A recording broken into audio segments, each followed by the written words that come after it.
Hello and welcome everyone to another Comic Movie Marks video. Welcome to Fandome, bitch. That's right, DC Fandome will be hitting the information superhighway this Saturday. America Online can do all that? Call now for America Online, a new way to use your computer to communicate, have fun, and get instant news and information. Fuck, you're old. Or by the time you hear this, tomorrow. A lot of excitement around this. Applause to DC and DC Fandome and everyone who's putting this together because holy shit, there's a lot of stuff on here. Going through all the categories, obviously there's the big Hall of Heroes, which has all the movie listings and what's going on with that. Watchverse, which no one gives a shit about. They should just call it CWverse, and that way people could skip it faster. Then you have Kidsverse, then you have the Uverse, Funverse, and Insiderverse. Now, Insiderverse is quite interesting, and I find a lot of things in there to be some of the most intriguing things. All will be available on August 22nd, 10 a.m. Pacific Standard Time. One of the cool features about DC Fandome is it will get a location on you, so all the times it shows will show for your time zone. So if you're Eastern Standard Time, Greenwich Mean Time, whatever all that other shit is, very consumer friendly anyway. I don't see how anybody can get confused by what's going on. Obviously, when you just click on one of these things, it gives you all the information you need to know about what this panel is going to be. Pretty cool to see the different universes, I guess, that you can explore at your leisure. Some of the stuff that will be available at 10 a.m. Pacific Standard Time, but some of the stuff, as Matt just mentioned earlier, like in the Insiderverse, is pretty cool. Some of it is things that have existed out in the ether before, like one of my favorite documentaries, Look Up in the Sky, The Amazing Story of Superman. That is a fantastic documentary if you can catch it. The Insiderverse so far seems to be one of my favorite things. One of the things that I'm also hoping is, I know they are pumping this up that is for 24 hours only, that all of this will be deleted afterwards, but there is so much content on here, and with the Hall of Heroes, the different and very important panels that you want to be a part of and everyone's kind of clamoring for, I hope that the rest of the stuff in these different universes stay on longer than 24 hours. I hope this DC Fandome website stays up for a extended period of time, even if it's through the remainder of 2020,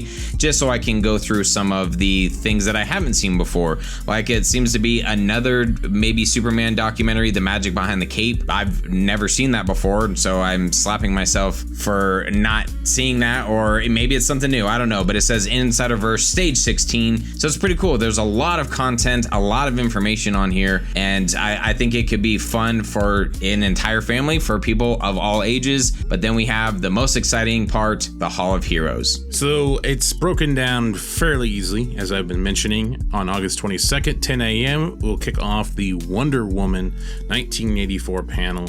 It even tells you how long the panel will run, for 25 minutes, and it will have stars like Gal Gadot, Chris Pine, Kristen Wiig, and Pedro Pascal. And director, co-writer, producer Patty Jenkins will join forces with Brazilian host, some dude and some chick, to celebrate the fans in a big way. I'm very sorry. Important people. Because I feel like if I say this name, it's just going to sound patronizing coming from a white guy, because it looks like it says Erico Borgo. Like, it just sounds like I'm adding O's on the end of names here. The Three Amigos!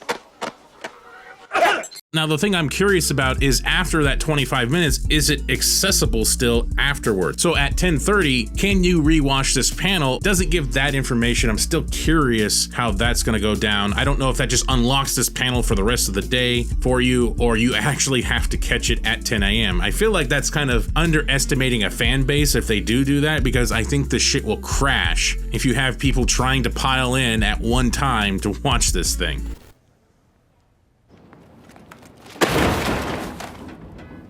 Something else that I noticed also, there has been adjustments to some of the times from the initial information that has come out, which I'm very glad about. For example, the Snyder Cut of Justice League panel at 2:45, which it was at 5:45 Eastern Time, but then it looks like the Black Adam panel has been adjusted. Snyder is going to get more than just 15 minutes that people were speculating. It looks like maybe 25 minutes if you click on it, and Black Adam panel will start at 3:10 instead of the initial 3 o'clock our time, so 6 p.m. Eastern Time. The other cool part, you sign up, you can create your own schedule. It's cool, you can have your schedule out there so that you don't miss anything that you find important. It looks like Jim Lee's going to be very busy in this as well. He's all over this thing. One of the panels that pretty much tells us where we're going to be going with the future of the DC universe, the Multiverse Panel 101. They're going to teach everybody how the multiverse works. This is going to be very interesting to see how they do this and how they explain this to the most basic fans possible, to try to explain what the multiverse is, because it seems like to me DC is going to be going in to the multiverse. As soon as I saw the slate of all the different panels and stuff was a Multiverse 101, and then if you click on the little link, it says get schooled in this engaging refresher course on the creation of the multiverse with DC Chief Creative Officer Publisher Jim Lee. So that's pretty cool. And then it sounds like they're also going to include Walter Hamada in this as well. So it sounds like we're going to start to kind of understand how all of this is coming together, how they plan on utilizing the multiverse. And of course, what leads after the multiverse? The Flash. Obviously, you're going to learn about the multiverse, and then you're going to learn about who fucks up the multiverse. The Flash. The 101 style conversation with Flash filmmaker Andy Muschietti and Barbara Muschietti, not wife and husband. Thanks for the clarification, asshole. Star Ezra Miller and screenwriter Christina Hudson will give fans a speedy rundown on the first ever Flash feature film. 10 minutes long, kind of short, but with the Flash, everything is fast. Oh God, I'm so sorry. That's never happened to me before. And then one of their oddly phrased ones, Beyond Batman. The Batman's swinging 60s culture clashes with the Batman of the far-flung future when Batman Beyond and his mentor, old Bruce Wayne, intercept a broadcast from the 1986 Batman TV show. 5 minutes. It seems like it's a kitschy little thing, but I do find it kind of funny that, again, after the multiverse and Flash one, there's something about Batman going in the swinging 60s and launching into the far-flung future. Just kind of seems funny how they're stacking these up after one another. I'm Batman. And I'm sure that's how the remainder of the day is gonna go. They have some other things thrown in here. I'm excited for the Chris Daughtry performance. Dude's a huge Batman and DC nerd, and I'm a fan of Chris Daughtry, so I'll take that. And then the Snyder Cut of Justice League panel. Very interesting title for that. Warner Brothers won't release a cut of Justice League that never existed in the first place. I do know this. He needs to stop with the bullshit. He needs to get off social media. It doesn't exist. Rhymes with Zack Snyder. In time, you will know what it's like to lose. To feel so desperately that you're right, yet to fail all the same.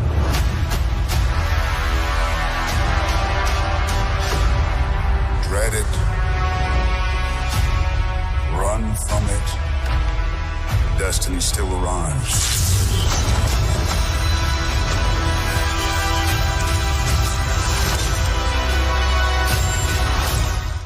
Yes, what's in a name? The Snyder Cut of Justice League panel. Interesting choice of words, not Zack Snyder's Justice League. If it's called the Snyder Cut of Justice League, that's fine with me. It all means the same. In the end of the day, when it comes to marketing, his name's part of it, and it says Justice League. But of course it says Zack Snyder fields questions from fans and a few surprise guests as he discusses his eagerly awaited upcoming cut of the 2017 piece of shit movie and the movement that made it happen, 25 minutes. So like Shane said, it looked like originally he was only at 15, but he got bumped up to 25. Special guests could mean anything, and obviously they're talking about the movement that made it happen, so probably some guests from the movement would be there as well, talking to Mr. Zack Snyder, fielding questions. I'm kind of curious what questions he has. Obviously, we're not going to get great responses like we did at JusticeCon. I would destroy the movie. I would set it on fire before I would use a single frame that I did not photograph. I literally would blow that fucking thing up. Yeah, this is probably going to be a little bit more PC and family friendly, so you're not going to get that side of Zack Snyder, unfortunately. And always intriguing to see where this is going to go. Obviously, he said a lot of things are going to happen here. We're going to find out the name. This could be confirmation, at least what the panel's calling itself, of what the name is going to be. And many other things were supposed to be announced at this time. Maybe some other Justice League members might be confirmed as well. My TV's doing something funky here. Let me see. Oh my goodness. What's that? Knock, knock. Then we got the Black Adam panel, which is going to be kind of interesting because it's The Rock. most electrifying man in DC entertainment, even though he hasn't been in a single movie yet. But he's already flying the DC colors. I'm pretty sure at one point he said fuck Marvel, so I'll take that. I'm excited for this Black Adam panel. I can't wait to see kind of the tone and everything that's gonna go along with this Black Adam movie. And it says there at the end of the description, a few surprises. Obviously, I think some castings are gonna be revealed. We'll find out who's playing what. We'll get a better idea of what the tone of this movie is gonna be, I think, by the castings and characters. So we have To Be Announced. This is kind of interesting. I've seen some theories about what this could be. Titled To Be Announced, new movie, ? In the Hall of Heroes. Other than the fact that it's not pluralized, I've seen some people that have some credibility mention that it's 15 minutes long. Are they really going to just introduce one new movie, or could it be multiple projects on this panel that are going to be strung out in a 15-minute span? That seems very likely to me that DC and AT&T are just going to unload with all these different projects they have planned for either HBO Max or for the theater. Obviously, the two big ones, the Snyder Cut of Justice League, and then this. Where is the direction? Your two big ones are Snyder Cut of Justice League and To Be Announced. That's the two. That's the two exactly. that you're looking forward to the most. TBA, TBD. To be Captain determined. Tibbid. I really hope that this kind of shows the direction that AT&T, that Warner Brothers are going to take this entire DC universe, and we start to see exactly how the whole multiverse and everything's going to be built by the time this is all said and done. So I'm excited to see what they roll out, and I hope it all comes to fruition, because we know how good DC is at rolling out a slate of stuff and then actually capitalizing on it. Hello, darkness, my old friend. Then we have the Aquaman panel. Submerge yourself in the Aquaman panel. Aquaman director James Wan and King Orm himself, Patrick Wilson, take a deep dive into the world of Atlantis that Wan created, revealing their favorite behind-the-scenes moments from the largest DC movie ever. Well, that's subjective.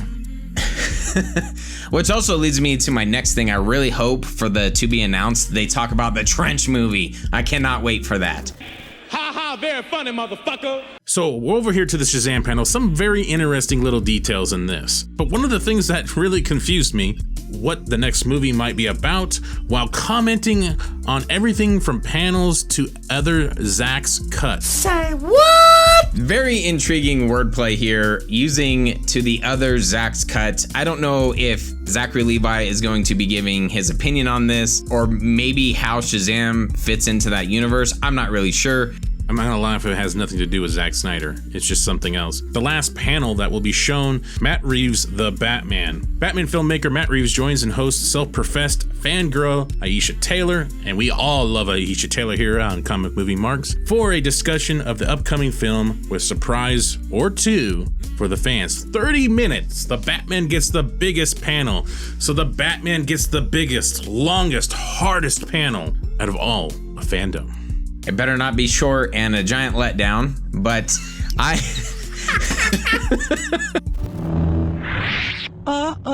That'll end our breakdown of the DC Fandome schedule and panels. So be ready August 22nd for all those panels and enjoy all this great DC content coming our way. We'll definitely be doing our best to drop videos on certain panels that day on our channel.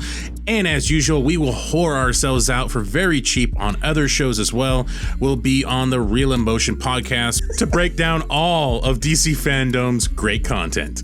As always, if you enjoyed this episode, please be sure to like, share, and subscribe, and click that bell for the notifications so you are notified when we drop content gold like this episode. Also, we do have a beautiful store. You can click the link in the description below to visit our store. We have a cool new shirt and hat in the Elseworld design of the cool black and green, and then we have our classic Splash logo as well. So check that out, support us.